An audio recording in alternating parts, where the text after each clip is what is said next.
ڈھونڈنا ہے، پا لینا ہے، راضی کر کے مرنا ہے۔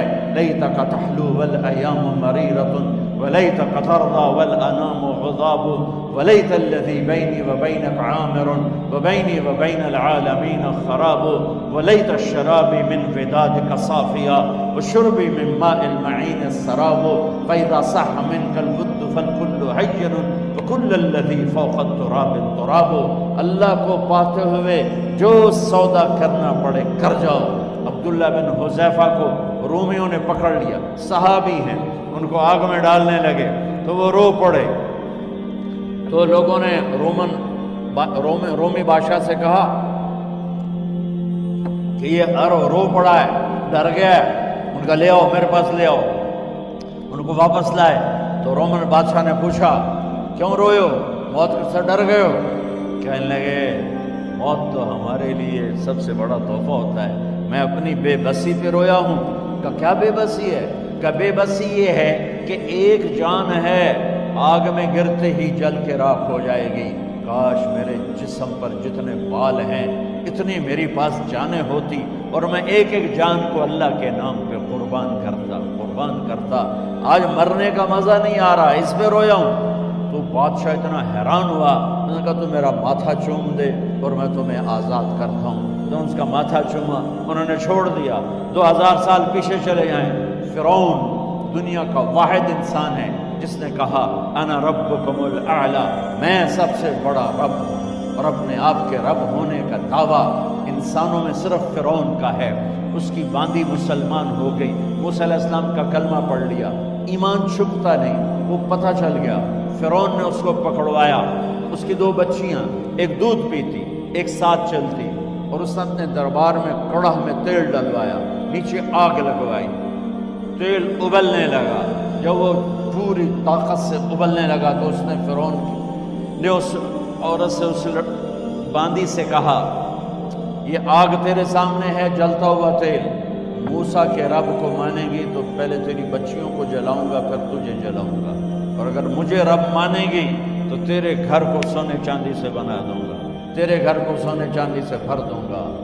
اللہ کا پا لینا یہ میری آپ سب کی معراج ہے، اور اللہ کو کھو دینا میرے آپ سب کے لیے ہلاکت اور تباہی ہے۔ سنو اس نے کیا کہا؟ اللہ نے اپنی محبت کو ماں سے تشبیہ دی ہے، باپ سے نہیں دی، اور چھوٹا بچہ زیادہ ممتا کو لیتا ہے۔ وہ کہنے لگی فرعون یہ تو میری 2 ہیں، میری 100 ہوتی تو اللہ کے نام پہ آج میں قربان کر دیتی۔ فَقْضِ مَا أَنْتَ قَاضٍ، کر جو تجھے کرنا ہے۔ تو پاگل ہو گیا، غصے میں کہنے لگا اس کی بڑی بیٹی کو ڈال دو۔ تو انہوں نے اس کو یوں ٹانگوں سے پکڑا اور وہ چیختی چلاتی ہوئی تھی۔ ماں کا ایک بول اس کی جان بچا سکتا تھا، اور پھر گھر جا کے توبہ کر لیتی۔ وہ کہتی یا اللہ مجھے معاف کر دے، میں نے کلمہ کفر کہا۔ اس کو ٹانگوں سے پکڑا ہوا ہے، اس کے ہاتھ نیچے جھول رہے ہیں، اور وہ اماں بھی کہہ رہی کہ مجھے بچا لو۔ ماں نے اپنی آنکھوں سے بچی کو تیل میں یوں ڈوبتے دیکھا، اور پھر وہ ابھری جیسے مچھلی تلنے کے لیے، جیسے مچھلی تلی جاتی تو باہر آ جاتی، اوپر آ جاتی، تو وہ ایسے بلبلے اٹھ رہے تھے۔ وہ ایک ہی لمحے میں اس کی تو جان گئی، ایک آنسو کا قطرہ اس نے نہیں نکلنے دیا اپنی آنکھوں سے، اور اپنے دل کو جب مضبوط کیا تو میرے رب کی غیرت، میرے رب کی رحمت محبت حرکت میں آئی۔ اللہ نے ماں کی آنکھوں سے پردہ ہٹا دیا، اور ماں نے اپنی بیٹی کی روح کو نکلتے دیکھا، اور وہ کہہ رہی ہے اصبری یا ام فإن لك من الأجر كذا وكذا۔ ماں جی ڈرنا نہیں، صبر کرو، جنت تیار ہے، جنت تیار ہے، خوشو۔ معصوم بچی کو تو پتہ بھی نہیں تھا کہ کیا ہونے والا ہے، اس کو پکڑ کے یوں ڈالا، اس کی تو آہ بھی نہ نکلی، اور وہ مچھلی کی طرح تلی گئی۔ اب پھر ماں کا کلیجہ پھٹا، اللہ نے پھر آنکھوں سے پردہ ہٹایا، اور انہیں اپنی بچی کی روح کو نکلتے دیکھا، اور وہ کہہ رہی ہے اصبری یا ام فإن لك من الأجر كذا وكذا۔ ماں جی تھوڑی دیر کا صبر، جنت تیار ہے، جنت تیار ہے، جنت تیار ہے۔ اللہ کو پایا، سب کچھ پایا، اللہ کو کھو دیا، سب کچھ کھو دیا۔ جب اس کو پکڑ کے لے جانے لگے، اس نے فرعون کو دیکھا۔ فرعون اس کی آنکھوں میں آنکھیں نہیں ڈال سکتا، نظریں نیچے ہو گئی اس کی۔ کہنے لگی میری ایک بات مانو گے، میری ایک خواہش پوری کرو گے؟ فرعون نے پوچھا کیا؟ کہ جب میں بھی جل جاؤں تو میری اور میری بچیوں کی ہڈیوں کو اکٹھے دفن کرنا، باہر پھینک نہ دینا، دفنا دینا۔ فرعون نے کہا تمہاری یہ خواہش پوری کی جائے۔ انہوں نے کہا میں پیچھے ہٹ جاؤ، میں نے اللہ کو جان دینی، مجھے دھکا دینے کی ضرورت نہیں ہے، میں اپنے اللہ سے ملنے جا رہا ہوں۔ جب اللہ مطلوب ہوتا ہے تو موت محبوب بن جاتی ہے۔ جب اللہ کی نافرمانی ہوتی ہے تو موت سے نفرت ہو جاتی ہے، مرنا عذاب نظر آتا ہے۔ وہ چھلانگ مار گئی، اللہ اکبر کا نعرہ لگاتی ہوئی، ہڈیاں اتڑ گئیں، گوشت اتڑ گیا، ہڈیاں باقی رہ گئیں۔ فرعون نے کہا ایک ہی جگہ ڈال دو، سب کو دفن کر دو۔ دفن 2000 سال کے بعد بچوں بچیوں، 2000 سال کے بعد موسیٰ علیہ السلام کے 2000 سال کے بعد جناب رسول اللہ صلی اللہ علیہ وسلم دنیا میں تشریف لائے۔ 40 سال کی عمر میں نبوت ملی، 50 سال کی عمر میں معراج ہوا، 2050 سال کے بعد میرے نبی کی سواری بیت المقدس جا رہی ہے، اور بیت المقدس پر جب وہ اوپر پہنچے ہیں تو مصر وہاں سے قریب ہو جاتا ہے۔ جب وہ اترنے لگے تو میرے نبی نے کہا جبریل جنت کی خوشبو آ رہی ہے، جبریل جنت کی خوشبو آ رہی ہے۔ کہاں سے؟ ابھی تو جنت اوپر ہے، ابھی تو اوپر جانا ہے، تو یہ زمین سے جنت کی خوشبو کیا آ رہی ہے؟ تو جبریل نے عرض کیا رسول اللہ فرعون کی ایک باندی تھی جو اللہ سے سودا کر گئی جان کا اور اپنی بچیوں کا، اس کی بچیوں کی ہڈیوں کو جہاں دفن کیا گیا ہے، یہ خوشبو جس دن انہیں دفن کیا تھا اس دن سے لے کر آج تک یہ خوشبو آ رہی ہے، اور یہ قیامت تک آتی رہے گی۔ اللہ اپنے نام پہ قربان ہونے والوں کی یوں قیمت لگاتا ہے، پہلے اپنی منزل طے کرو، پہلے اپنی منزل طے کرو، پہلے اپنی منزل طے کرو کہ مجھے اپنی زندگی کی سے لینا کیا ہے، مجھے اللہ کو پانا ہے، مجھے اللہ کو پانا ہے۔ میں نے اللہ کی قسم، اگر اللہ راضی ہے تو پھر موت سے بڑھ کر کوئی تحفہ نہیں، اس سے بڑھ کر کوئی خوبصورت پیغام نہیں، اور اگر اللہ ناراض ہے تو موت سے خوفناک کوئی پیغام نہیں۔ عمر بن عبدالعزیز 3 بر اعظم پر حکومت کی۔ عمر بن عبدالعزیز، بنو امیہ، مروان 9 مہینے حکومت کی، اس کا بیٹا عبد الملک بن مروان 21 برس حکومت کی، اس کا بیٹا ولید 10 سال حکومت کی، اس کا بیٹا سلیمان 2.5 سال حکومت کی۔ اسی تخت پر بیٹھے عمر بن عبدالعزیز۔ پہلے چاروں نے اللہ کے شریعت کو قربان کیا حکومت کے لیے۔ عمر بن عبدالعزیز نے اپنے آپ کو قربان کیا اللہ کے لیے، حکومت کو پاؤں کے تلے رکھا اور اللہ کی رضا کو سامنے رکھا۔ ان کو زہر دیا گیا۔ جب ان کی موت کا وقت قریب آیا تو انہوں نے رجا بن حیوہ کو بلایا۔ سننے والی بات ہے بچوں، ان سے فرمانے لگے سنو، میں نے 3 بادشاہوں کو قبر میں اتارا۔ اب بچیاں تو قبرستان جاتی نہیں، ہم تو اپنے ہاتھوں سے قبر میں اتارتے ہیں اور اوپر مٹی ڈالتے ہیں اور اوپر اینٹیں ڈالتے ہیں اور پھر منو مٹی میں دبا کے واپس آتے ہیں۔ یہ منظر آپ بچیوں کے تو دیکھنے کا بھی نہیں ہے۔ وہ کہنے لگے میں نے 3 بادشاہوں کو مٹی میں ڈالا، لیکن ان کے کفن کی گرہ کو جب کھول کے دیکھا تو ان کے چہرے قبلے سے ہٹ چکے تھے، وہ رنگ ان کے کالے پڑ چکے تھے۔ ولید بن عبد الملک، سلیمان بن عبد الملک، عبد الملک بن مروان، عبد الملک باپ، ولید بیٹا، سلیمان بیٹا، یہ تینوں ان کے چہرے کالے ہو گئے تھے اور ان کا قبلے سے منہ پھر گیا تھا۔ اب میں مرنے لگا ہوں، مجھے پہلے ضرور چیک کرنا کہ میرا اللہ میرے ساتھ کیا کرتا ہے۔ پہلے تینوں کی ظلم کی حکومت تھی، ان کے چہرے قبلے سے کیوں ہٹ گئے؟ آپ کو عجب بات بتاؤں، ولید بن عبد الملک روزانہ تہجد میں کھڑے ہو کے 10 سپارے پڑھتا تھا، 10 سپاروں کی تلاوت تہجد میں کرتا تھا کھڑے ہو کے، اور قبلے سے چہرہ ہٹ گیا۔ سلیمان بن عبد الملک تہجد گزار، چہرہ قبلے سے ہٹ گیا، ظلم کیا، خون کو پانی بنا دیا، حکومت پر شریعت کو قربان کیا، رشتے ناتوں کو قربان کیا۔ اللہ نے قبلے سے چہرے، نمازیں منہ پہ مار دی، روزے منہ پہ مار دیے، حج زکاتیں منہ پہ مار دی، تہجد ان کے منہ پہ مار دی، اور ان کے چہروں کو قبلے سے ہٹا دیا اور رنگ کالے کر دیے۔ عمر بن عبدالعزیز نے اسی سلطنت کو عدل سے بھر دیا، اسی سلطنت کو عدل سے بھر دیا۔ کیسی سلطنت کی؟ جب گورنر تھے تو 60 اونٹوں پہ سامان چلتا تھا، جب امیر المومنین بنے تو بچے کہنے لگے ماں سے، بچے بچیاں 12 تھے، ماں سے کہنے لگے کہ عید کا موقع آ رہا ہے، ابا سے کہو ہمیں نئے کپڑے تو لے کر دیں۔ ان کی ماں کا نام ہے فاطمہ، بچوں کی ماں کا نام فاطمہ بنت عبد الملک۔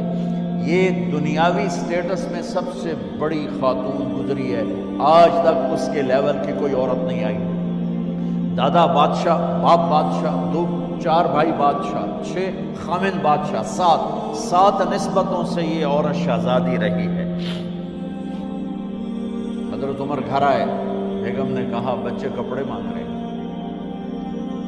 حضرت عمر کہنے لگے میرے پاس تو پیسے نہیں ہیں، تنخواہ میں تو مشکل سے روٹی پوری ہوتی ہے، کہاں سے لے کر دوں؟ تو تھوڑی دیر خاموش رہی بیگم، پھر کہنے لگی آپ ایسا کریں اگلے مہینے کی سیلری ایڈوانس لے لیں، اس سے میں کپڑے لے لیتی ہوں اور روٹی کا خرچہ میں مزدوری کر کے، گھر بیٹھے مزدوری کر کے چلا لوں گی، آپ 1 مہینے کی تنخواہ ایڈوانس لیں۔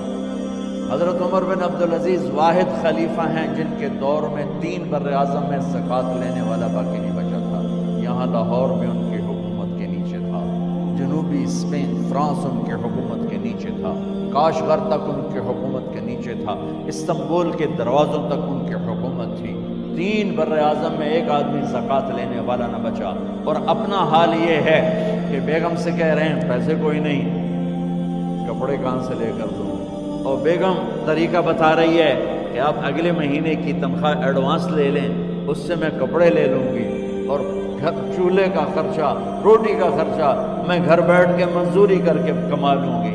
تو حضرت عمر کہنے لگے ہاں یہ ٹھیک ہے۔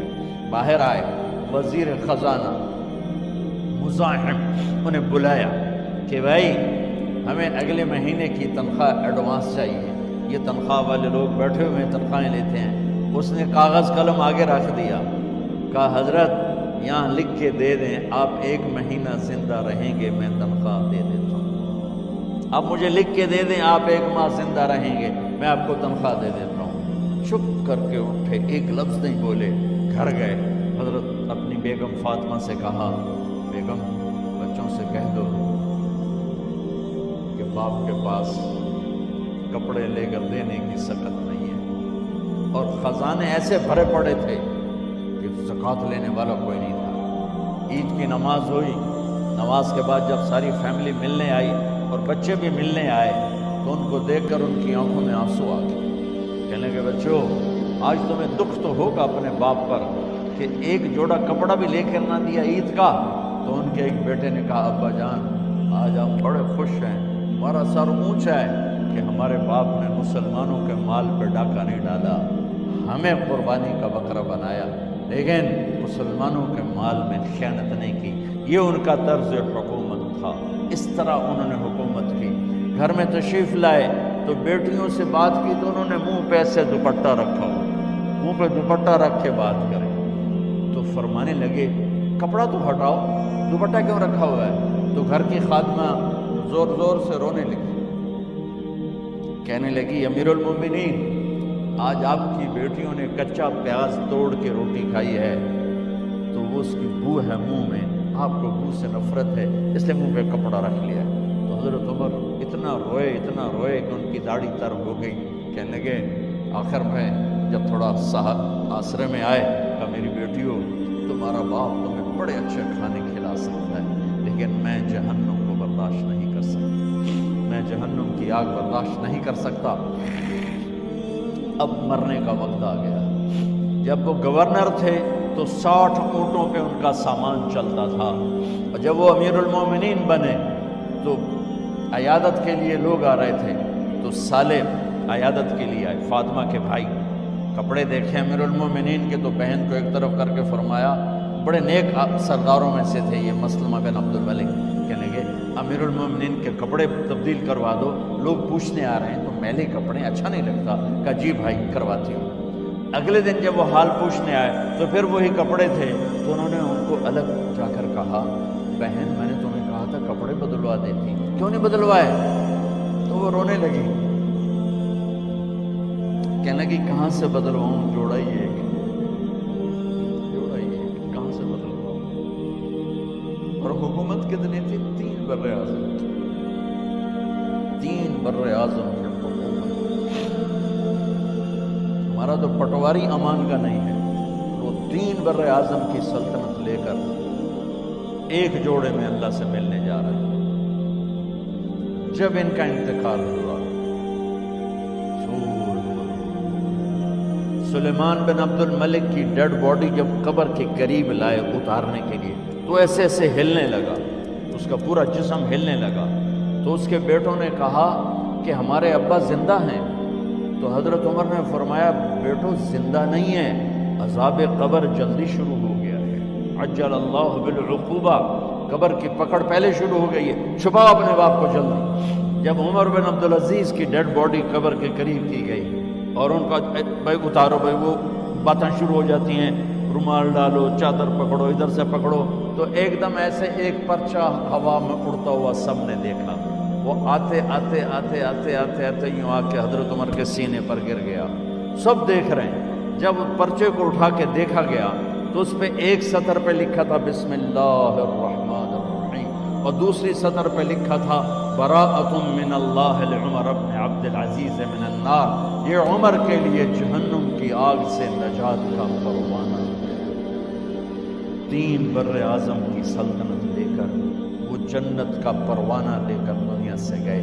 جب ان کو قبر میں اتارا گیا تو انہوں نے رجا بن حیوہ سے فرمایا تھا 3 بادشاہوں کے چہرے دیکھے قبلے سے پھر گئے, رنگ کالے پڑ گئے, مجھے تم نے دیکھنا ہے کہ کیا ہوتا ہے.